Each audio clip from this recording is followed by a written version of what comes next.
Bonjour, j'espère que vous allez bien. Nous allons regarder quelles sont les notes du jour avec tous les jeux qui sont utilisés ici. Merci de votre attention. Nous allons continuer notre travail. C'est un travail pour se perfectionner, s'améliorer, améliorer à la fois ce vers quoi on aspire et puis éviter d'avoir des pensées négatives, gérer ses pensées, ça aidera nos émotions à être mieux digérées. Ensuite, il y a aussi la parole. La parole est à surveiller et nos actes ont un impact sur notre futur. Alors nous ferons attention également à tout ça. L'énergie que nous avons retirée, c'est l'énergie du chemin actuel et on sort le soleil, l'arcane majeur numéro 19. On nous dit il est temps d'illuminer son quotidien par de nouvelles mises à jour concernant notre comportement personnel, d'apprendre à voir clair et mettre le plein rayonnement sur la personnalité éveillée qui ne demande qu'à... Et là, nous allons voir directement quels sont les atouts du Verseau, puisque c'est ce qui va nous aider à rayonner. Le Verseau, lui, il veut donner libre cours à sa manière d'appréhender les choses. La liberté d'expression est primordiale et il veut se détacher surtout de ce qui l'emprisonne, car le Verseau fuit toute forme d'attachement et donc de dépendance. Il déteste la routine et donc les choses qui l'ennuient, il les fuira tout autant. Il prône son côté libertaire. De l'autre côté, il y a le Sagittaire qui lui on va mettre en avant les défauts du Sagittaire, mais qui vont aussi appuyer le côté aventurier, qu'aime le Verseau aussi. Ça va donc appuyer aussi le manque de stabilité, de régularité, appuyer également le côté versatile du Verseau, et ça va venir se mêler aux défauts du Sagittaire, amoureux d'aventure, en amplifiant le fait de pouvoir abandonner en chemin ce qu'on a voulu mettre en place au départ, ou viser, faire primer en prenant ce chemin. Je vous rappelle qu'on a fait le tirage en forme de poisson. Pourquoi le poisson ? Eh bien, vous irez voir la symbolique, qu'elle soit religieuse ou spirituelle. Et on a ici les nageoires et on va se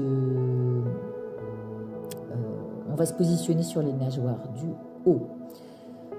Le haut de ce poisson représente les fonctions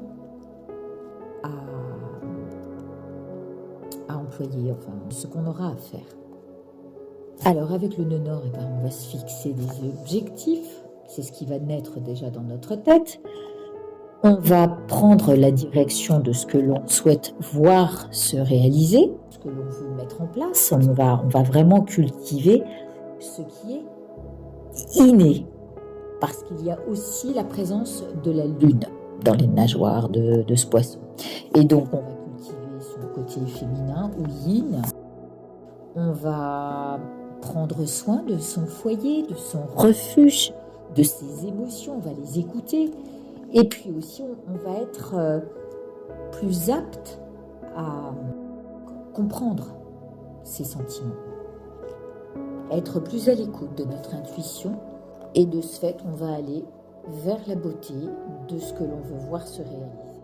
Les nageoires du bas, avec les maisons, ont pour valeur d'exploiter les dites fonctions dont on vient de parler. Dans nos relations, on va avoir tendance à laisser le champ libre. Alors laissez le champ libre, en restant confiance sur le bien que celle-ci nous apporte. On va s'investir à fond dans ce qui nous attire, les sujets qui nous emballent plus que d'autres, en s'intéressant essentiellement à notre bien-être intérieur, mais qui, par la force des choses, nous emmènent à nous intéresser à la personnalité, à ce que renvoie celle-ci à l'extérieur. Il y a néanmoins un manque de rigueur à montrer ce dont on est capable, qu'est-ce qu'on peut réellement apporter dans son relationnel. Et là, on va devoir se discipliner encore, travailler sur soi pour savoir exactement ce que nos dons peuvent amener comme bien à notre construction, apportant un bien considérable à notre profession ou notre manière de gagner de l'argent. Nos actes vont s'aligner à ce qu'intuitivement nous pensons être bien pour soi. Le tout étant de ne pas devenir dépendant du bien que cela procure.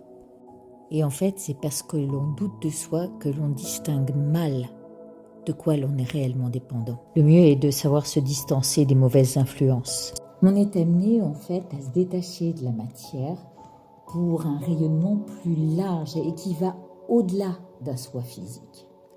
On doit se libérer de ce que l'être de matière doit renvoyer comme image pour répondre aux ambitions matérielles. Avec les 77, on va se concentrer sur la ligne du haut, dit ligne de tête, en dessous des nageoires supérieures. Alors c'est bien parce qu'on est carrément divinement protégé dans l'idée de se défaire d'une dépendance. On veut mettre fin à un traitement médicamenteux lourd, à une grosse dépendance et s'en purifier au passage par le biais de pratiques peut-être méditatives ou de solutions salvatrices en s'occupant par exemple de ce que l'on aime, ce qui nous libérerait complètement de toute emprise et du bonheur éphémère que cela peut procurer en soi. En fait, on doit se libérer de toute forme d'attachement. Il y a un danger à compenser et à aller à l'excès dans ce sens-là. Tout près des nageoires du bas, nous allons nous focaliser sur les actes. Il y a, d'accord, une picouse de rappel, j'allais dire en haut, là, sur ce qui est présent à notre esprit, de se défaire de toute dépendance. Et puis là, dans nos actes, eh bien, il va falloir s'éloigner des défauts du Sagittaire. Parce qu'avec son côté non régulier et aventurier, cela peut opacifier nos décisions de nous défaire de ce qui nous accapare autant l'esprit que le corps. Si on prend nos décisions trop à la légère et qu'on se permet trop de liberté et de frivolité, lors des sorties par exemple, ou de nos diverses évasions, on va avoir des rebondissements, c'est-à-dire même dans nos actes.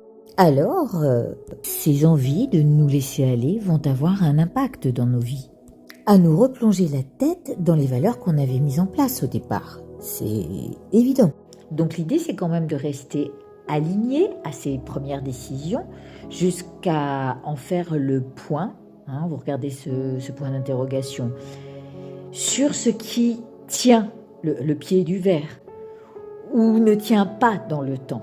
Il y a des moments festifs qui nous attendent, on peut le voir dans cette ligne du bas. Alors, qu'avons-nous envie de recevoir exactement dans cette coupe ?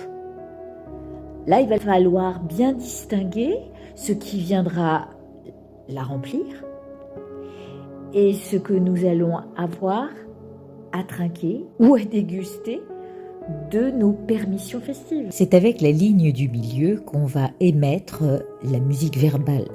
On va en fait employer sa voix et tout ce qu'on va émettre fera partie de cette voie du juste milieu Alors je dirais qu'à gorge déployée, il va falloir faire bouger les choses. Nous ferons tout pour rassembler ceux qui sont proches de nous, nos fidèles amis, ou même pour les faire déplacer et en profiter pour faire la fête avec eux. En tous les cas, on a envie de les faire bouger pour une bonne cause. Cela peut vouloir dire aussi que l'on voudrait aider quelqu'un à être plus autonome, plus indépendant, plus confiant et moins dépendant des choses extérieures à lui. J'ajouterais même à être moins tributaire du système. Vouloir réaliser ses rêves amène certaines contrariétés et on peut se sentir obligé d'agir comme certains et de se donner à fond sur les réseaux où inconscience et rêve s'en mêlent sous l'influence de ceux-ci. Et ce qui peut amener au fur et à mesure de fortes contrariétés quant aux résultats attendus. On a vraiment envie de faire bouger les choses. Pourquoi ? Eh bien parce qu'on a ce besoin de se sentir utile. Mais réellement, qu'avons-nous dans nos bagages ? Quelque chose à apporter ? Ou plutôt, avons-nous envie de rendre notre bagage plus léger, par exemple ? Si nous devons aller dans ce sens-là, nous devrons ôter de ceci la peur, le doute, nos contrariétés ramenées à notre propre jugement et peut-être aussi les pleurs, les plaintes. Tous ces sujets-là peuvent être des choses lourdes à porter dans nos bagages. En évitant aussi de s'endormir sur nos lauriers. Regardez la carte où là on est carrément en train de rêver.